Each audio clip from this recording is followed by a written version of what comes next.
Hello everybody, and welcome to DinpasTV. First of all, I must apologise, slight technical hitch. Due to that, we started a little bit late than planned. Do forgive us for this, but today we have a lot in store for you. First of all, before we start, I'd like to wish everybody a happy belated birthday. New year rather than birthday. Right, it's my birthday, that's why I've got all excited about birthdays all the time, isn't it? Must apologise. It's New Year rather than a birthday. I mean, you can wish me a happy birthday if you wish, but it is a happy New Year.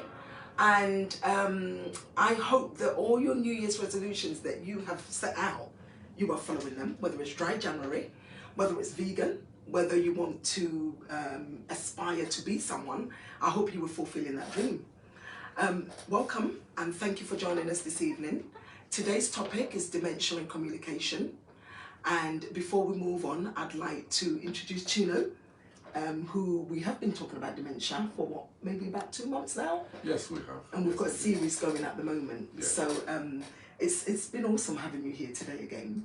How was your Christmas and your New Year? It was good, you know, busy, but glad to be back. And then hopefully we carry on from where we stopped. Because I think we were on something before we had a Christmas and New Year break. Of course. But yes, we all recharged now, I think. And I must say a belated happy birthday as well. Oh, thank you so much. Thank you so much. Yeah. Nice to be back. Yes, I'm glad to be back. So what was your New Year's resolution then? Did you make any? Well, I don't usually make resolutions because you tend to, you know, go overboard. But I always set an ambition to do better than I did last year. Of course. You know, working with youth offenders, volunteering, you know, dealing with people with dementia, studying and working. So the more I can do, the better. So, but I don't like to put specific to say this, I want to change or whatever. I know. I've made a few in the past and I've never stuck to them, believe it or not. So it's best to kind of leave it open and see where the Lord take us, I guess, isn't it? Indeed. Really. So welcome to DinpasTV, and it's today's show is just going to be awesome. It's a complete different level. In fact, let me just say that DinpasTV is going to another level completely. So if you've joined us, share, invite your friends, and just really watch this, and hopefully you can get some knowledge from the program that we're just about to air. And yeah, take something from this, because we all know that knowledge is power. Isn't that right? Indeed. Okay. That's all we can do. Awesome. So moving on swiftly now, I just wanted to really get some kind of idea about dementia and communication. We've covered a few topics. If you can just remind me what they are. Right. I think when we started, we wanted to do a dementia awareness. And I must first and foremost thank DinpasTV, thank our producer for doing a great job. So on this journey, we've talked about dementia awareness. We kind of explained what dementia is about. We talked about the different types of dementia, and we gave some statistics about how the numbers, so that we can put a picture into it, so that people can understand exactly what we're talking about. Yes. And I think one of the things we mentioned was in the UK, there's about over 850,000 people living with the condition. And then we swiftly moved on to dementia and the BME. Yes. And then in the BME, we talked about, you know, how it is difficult for us to get our people engaged. Yeah. But we highlighted as well that there's over 25,000 people from the BME who are living with the condition. That's right. And so what we're trying to do is to kind of push it out there for our people to talk about it and embrace the idea that dementia is here with us. Absolutely. And there's nothing anybody can do. Yeah. And we also put a figure to it to say, according to World Health Organization, they said over 50 million people worldwide are living with the condition. So this is not something to be passed by and just, you know, and we talked about that. And so we now move swiftly to dementia and communication. Do you know what, I can't tell you how much I've learned or how much knowledge I've acquired by just being on this show with you and learning so much every day. And the interest is just phenomenal. I've just can't move away from this particular condition. Dementia is a very interesting illness to study. Yeah. And the experts will always tell you, like, it's like every time there's something evolving, they would have to look around and see how they can find things to it. Yeah. And but one of the things that we have to emphasize to people is it has no cure. Yeah. And because it's incurable, but the experts are trying to put in activities to make sure that people who are diagnosed with dementia are being supported, and they can live, you know, as practically happy as it can be. Absolutely. And so that's why in communication, I hope that people will calling today, people will listen to us and embrace what it is that is about dementia and communication. Right. And in fact, I heard something on the news recently. It was about maybe footballers and how they hit the ball, and how some of these footballers, or the older ones, have kind of developed dementia through this. It was a very interesting thing to actually listen to. Could you highlight us a little bit on something like that? Well, yeah, some of it is, I don't know how many people would remember one of England's greatest strikers, Alan Shearer. I'll have to mention him. Yes. He did, I think, a couple of years ago. Yeah. He did a kind of a program where he tried to look into what is it with dementia and ex-footballers.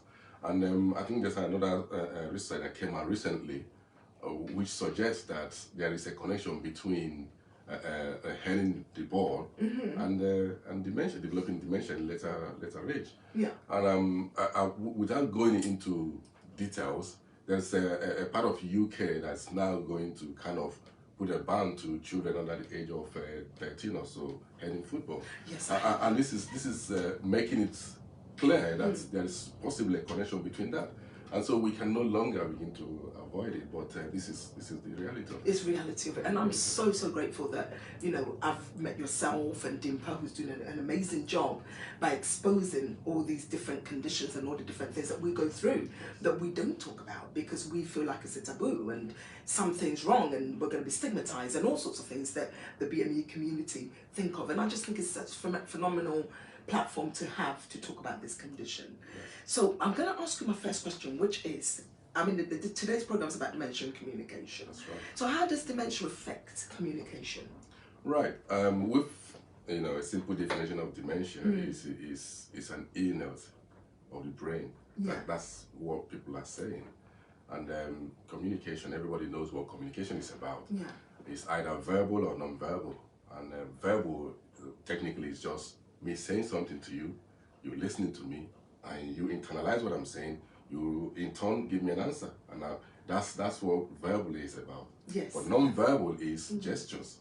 So instead of, if I'm not able to communicate verbally, I can use gestures. Right. And that is what we are trying to elaborate in dementia. So going back to your question where it says, how does dementia affect communication? It's one of those that, because dementia is an illness that affects the memory, someone who has been diagnosed with dementia, develops this cognitive impairment. And the cognitive impairment will lead them into inability to communicate what they want to say. Right. Whatever they're saying, it gets slower. And in that process, they're not able to tell you exactly how they feel. So you can imagine, you ask me a question, oh, how are you doing today? I quickly internalize that and I can answer you back. But with someone who's having some difficulties with dementia, who's been diagnosed with dementia, who's going through the cognitive impairment stage of it, they're not able to internalize what you're saying. They'll be looking at you like, what are you saying to me? That's exactly how it affects people. So it slows you down. You can no longer do things that you normally used to be able to do. You take longer to answer questions. You take longer to react. That's exactly how dementia affects communication. It slows everything down. Right. You use the word cognitive impairment. Just break that down for me. Yep. Not everybody's perhaps can get that. Well, it's your ability to think, your ability to do things, your ability to react to things. So everything about you then slows down. Right. And this is why sometimes it's a bit difficult to get someone who has been diagnosed with a very late stage of dementia to actually contemplate holding a knife or contemplate driving a car, because their ability to react is slowed down. So your cognitive ability to do things slows down. Right.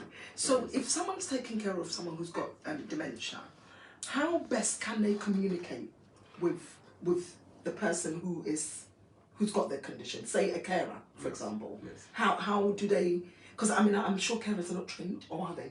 Well, we're hoping that every care home, for example, or every care service provides training to their carers. Right. Because I think that's the minimum you can do. Right. And the best way to communicate with people who have dementia is to actually understand exactly what it is that you want to do. Establish what you want to do. And you have to bear in mind that because their cognitive ability to react to things have slowed, you don't have to be fast. Right. For example, if you're communicating with somebody who's living with a condition, you cannot just go fast forward and say, can I make you a cup of tea? And if I make a cup of tea, do you want 1 sugar, 2 sugars, 1 milk? that is too much information for them to comprehend. Right. So you have got to take time to say tea or sugar. Okay. So you have to communicate in a way that they would actually understand what you're saying. So you've got to simplify it. You have to simplify it. You have to speak slowly. You have to always have a smile on your face.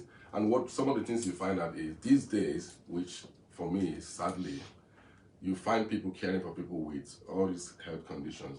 They often don't have a smile on their face. And I'm saying, what you're trying to do is you are trying to reassure the individual. So a smile on your face goes a long way to reassure the individual. And you do not have to do so much to put a smile on somebody's face by just smiling. And instead of just overloading them with information, speak slowly, let them understand, establish a relationship with them, and that way you'll be able to care for them. Fantastic. Viewers, I hope you were really listening to this. I mean, how knowledgeable is this? You couldn't pay for this, all this information that we get here. If there is anyone out there that's watching, that's got a relative, a friend, a neighbor, anyone who's suffering from this condition, you know what to do now. Please share this program, ask us the questions. If there's anything at all we can do, Chino can do, the institution, the NHS, Yes. our doctors, anyone. If there's any help at all they can give, if you don't ask us, we don't know how best we're going to help. Exactly. You. Isn't that correct? Exactly. Yeah. So it's okay to talk about this condition, by the way, and that's why we're here. Yes. So please do feel free to ask us as many questions. For as long as we've been airing this program, I think we've done about 4 or 5 series. Yes. And we're not getting as much response as we'd like to. 4 series so far. So it'd be really great to kind of, it doesn't matter what the question is. You may think, oh, it might be silly. Ask anyway. That's why Chino's here. And that's one of the things we're trying to bring to our people. At times, when I go to work some people, they feel like, oh, I feel if I ask this question, I must sound I don't know how I will sound. And I'm going, it doesn't matter what the question is. Exactly. Just say it. Because what we were saying is you are dealing with an individual who has no ability any longer to tell us what is going on. So the only thing you can do is to make sure that we cover every avenue to make them feel happy, make them feel loved. So if there's any question you feel the carers coming to take care of your loved one are missing, it's best you ask. If you don't ask us, we don't understand.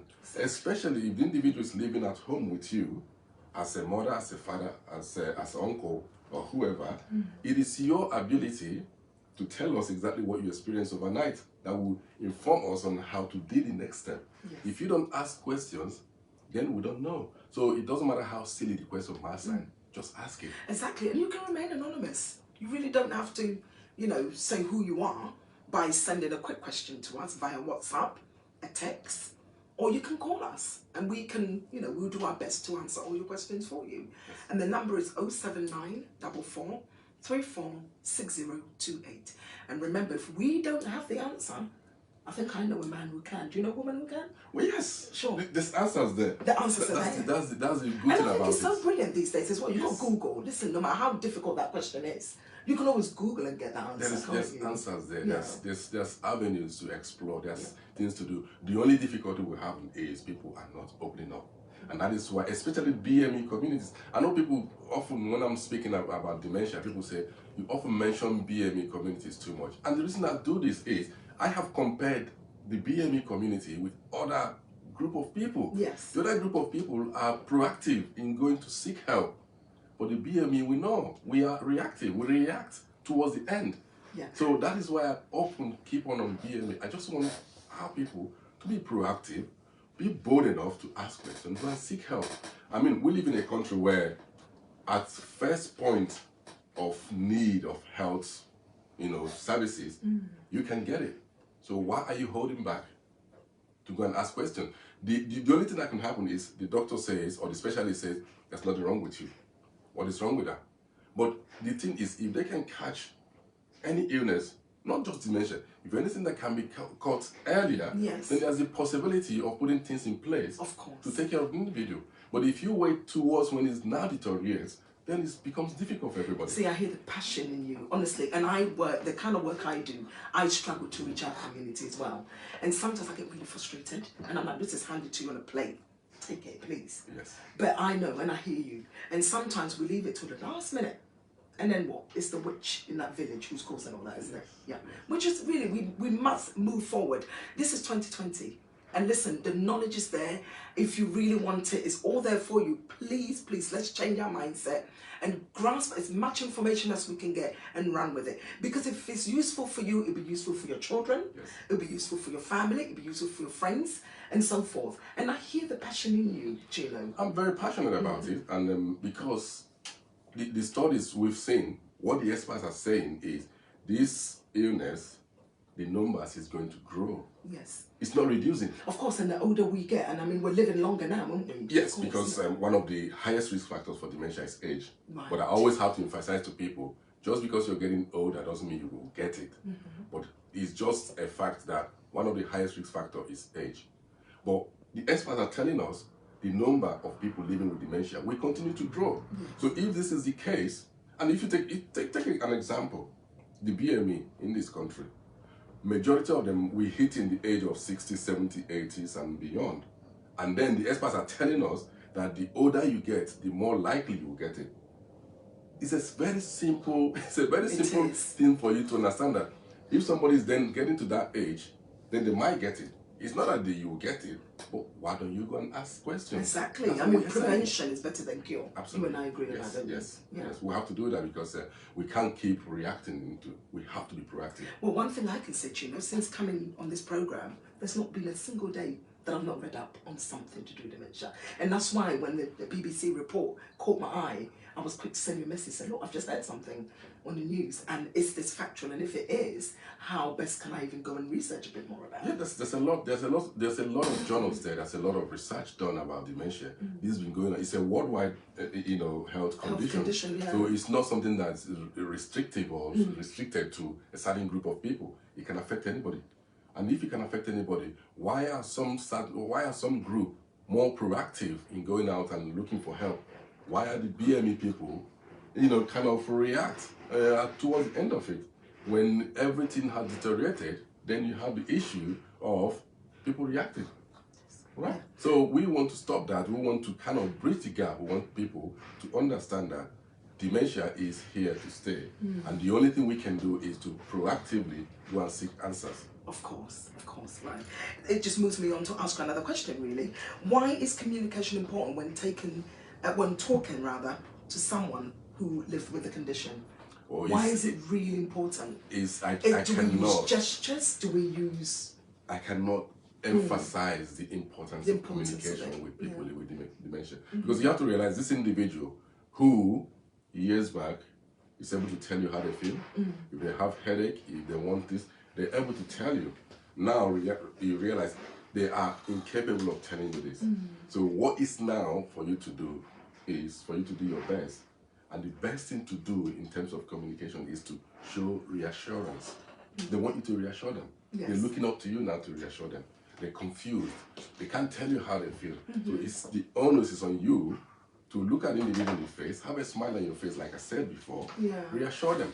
And most of them, all they want is reassurance. So one of the things that we want to do is, you look at an individual, you have a smile on your face, you walk into the room, you light up the room by the way you speak to them, not rushing your word. And whenever you have that communication and that relationship with them, you build trust. They can now begin to trust you. So, which means if it's not at the age where, at the later stage where they can no longer communicate, if you're at the stage where somebody can communicate, they will build that trust and they'll be able to tell you things. And what I've discovered in my line of work is most of them have the propensity to even discuss with you certain things they will not even tell their family. Oh, wow. So which means they build that trust. Yeah. And that is what even they want reassurance. Yeah. And that is why it's so important to communicate with them. Oh, wow. This is just amazing. It's just so amazing. Do you know what? Every time we come live on air, we do the dementia program, I never want it to stop. I could just listen to you all day about this particular condition. And until I met you, I had no interest whatsoever. I'm probably part of the group that didn't care. I just thought, do you know what? It doesn't affect me. Not until I'm 100, I used to say. The only thing you can say is, if you look at the way things happen is, I think somebody used a kind of a joke that something doesn't affect you until it hits your door. Absolutely. It's only when it hits your door you realize, oh, this exists. But we know dementia is there. It's been going on for years and years and years. Yes. And so, but what we're trying to now do is bridge the gap between everybody. Some people ignoring it. Yes. And some people proactively seeking for help. That's what we're trying to bridge. And there's no one who can say, I have the entire knowledge of this condition. Even the experts will tell you, the more they research into something, the more another thing pops up. Because the more they find out. Exactly. It's like every research. Exactly. Really. Like I said to you before, dementia have subtypes of over 200 types. Yeah. And so in that process, there's always something you can discover after another research and another research. So we need to keep talking about it, and hopefully, I'm hopeful that through DinpasTV, what our producer is doing with this mission, we'll be able to bridge that gap. Of course, and that's why we're both here, really doing this amazing job. And of course, I just can't stop saying thank you to this man for just literally giving up everything. Yes. And I keep saying to him, look, I don't even want to talk about this. You know, every time he says, just let me do what I'm doing. Yes. Free of charge. I don't want nothing for this. Of course, we are looking for sponsors. I know I'm contradicting myself a little bit. Every little helps, as Tesco's will say. Yes. So if there is someone out there that feels like, look, actually I can sponsor this, we'll be more than happy to hear from you. Yes. And I think it's really important that I say that. Yes. You know? It is, because what we're hoping to do, is to get people get involved in it. Yeah. And I think most of the time people think sponsoring is all about money. you throw your money into it. Not necessarily. It's not necessarily what we're saying is, instead of having an audience of 50 people in the studio, you want 100 people in the studio. And you want to go to community centers, you want to go to health centers, you want to go to other places and spread out the music. Of course. And let people understand that this is what's going on. So when you hear the music over and over and over, and people begin to understand it, that's what we're saying. So, you know, it's a challenge. And whoever wants to get involved, we love people to get involved. Of course, that's what we hope. That's why we're here, isn't it? Yeah, on this platform. Yes. So just kind of moving on swiftly, are there any tips on how to communicate? If I say give me 5 tips, maybe? Well, there's loads of tips of communicating with people. I mean, some of them I've spoken about and given examples. Is one of the things, the first tip is to make sure you build a relationship with them. And you have to have a smile. But then you have to speak in a way that they can understand you. And what we're saying is, if the individual is capable of responding, it's perfectly good that you have to speak slowly and clearly. But speaking slowly, when I tell people speak slowly, it's not like you're going so slow that it becomes like you're patronizing them. I know, because that can be quite They are frustrating. still not kids. Yeah. Somebody living with dementia is not a child. Yeah. They're still adults. Right. So, but the only thing is, 1, speak slowly. 2, speak clearly. The third one will be, you have to speak in block of words. Give me an example. Speak slowly and speak clearly. Is that what you said? Right. Yeah. Remember, give me an example of that. When we started, I made a mention of making tea. Yes. So if I go to you, Liz, can you make a cup of tea, please? I need 2 sugars inside and small milk. And if you put it, can you give me a biscuit, please? I need to have. That is a whole lot of information for somebody, even with that condition. Okay. But what you want to do is, Liz, do you want a cup of tea or do you want coffee? Okay. That is straightforward. You can even break it down to say tea or coffee. You know what I'm saying? So in that scenario, the individual knows you're offering them tea or coffee, but they're not trying to comprehend how much sugar you want to put in or how much milk you want to put in, what biscuit you want. What you want to do is for them to understand exactly what you're saying. Okay, so the first thing is, do you want tea or coffee? Simple. And then, is there a next thing? Sugar or milk? Or milk. I get it. See, you pick everything. You do not put your sentence as you and I are speaking. So if I'm speaking to you and I speak so fast, you're able to pick up and say, oh yeah, I know what Chino is talking instead. But somebody living with the condition cannot comprehend exactly what your sentence is saying. I'm going to be honest with you, I don't suffer from dementia whatsoever, but that long sentence that you said, it's too much. I only caught a cup of tea. It's too much. You know, so even for me, I'd probably go, could you slow down for me? Exactly. I can imagine someone who's got the condition, those are the how things. difficult that must be. And you know, many other tips you can do is you have to project positivity. Of course. You have to project positivity. When you walk into the house, it will be something that the individual look at you and they can have a smile on their face. I can give you an example. I went in to look at somebody who the carers were saying he doesn't want to take his medication, he doesn't want to eat. And I said to them, what did you do when you went in to see them? Say, oh, we wanted to brush his teeth, we wanted to change his clothes, we wanted to do. I said, but you can only do one thing at a time.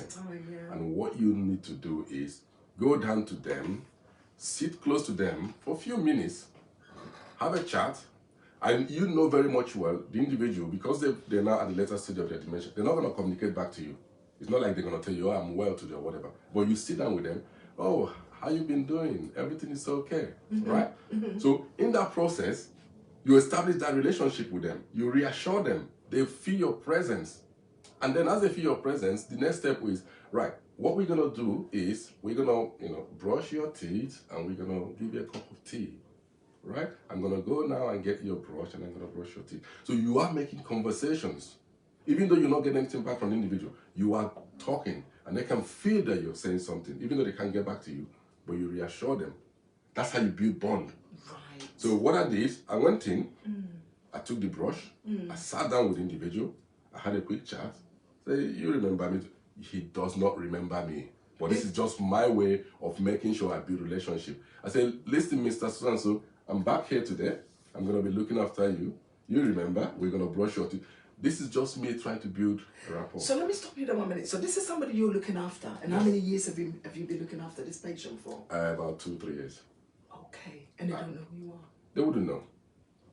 That's the way dementia can do. But the problem is, they can remember in a flash of. Not even episode. the recognition of your voice. They can do. They can. But what we're saying is, whether they recognize you or not, you must build that relationship. Because every day you go in, it's a different scenario. Right. And 1 minute you come in and they might have a smile. The next minute you come in, they're grumpy. You just have to understand that's the way the condition is. But it's now your responsibility to go there and re-establish a relationship for the day. So the carers were there, they saw me, I brushed his teeth, I changed him, and then they said he wasn't able to take his medication. I took his medication, they sat down there, I gave him his medication. He wanted another pot of yogurt, I gave him another pot of yogurt. They sat down there looking at me like, how did you do that? And I said to them, the first thing you do not do is to walk up to somebody living with dementia and you want to do 1, 2, 3 at a stretch. I get it. One step at a time. One step at a time. Wow. Chino, this is just too much. Honestly, I say it's too much. It's good too much, if that's a proper English. Yes. It's just, I mean, we're so blessed to have you here. Honestly, I wish I could have Wembley Stadium for you and you could have a mic and you speak to the masses of people. Who knows, we might get there. About this condition. That's our dream and that's our aim one day. Oh, this is so amazing. Honestly, every time we come on this, I never want it to finish. But, all I want to say right now is that viewers, if you're watching, I get quite emotional actually when we talk about dementia. Because it's like it can affect anyone, like you said. Yes. And someone who's living a daily, normal life, and all of a sudden, they're strapped down with this condition. I mean, I know you said it's a gradual illness, and it catches up with you eventually. Yes. And every time we come live on it, I get a little bit emotional because it's quite sad, isn't it? It can be emotional, and what we're trying to do is to make sure that we channel that emotion positively. And the only way we can do that is if in the long run we create this relationship where people understand that this happens, then the emotions is channeled by understanding that yes, it will happen and we have to deal with it.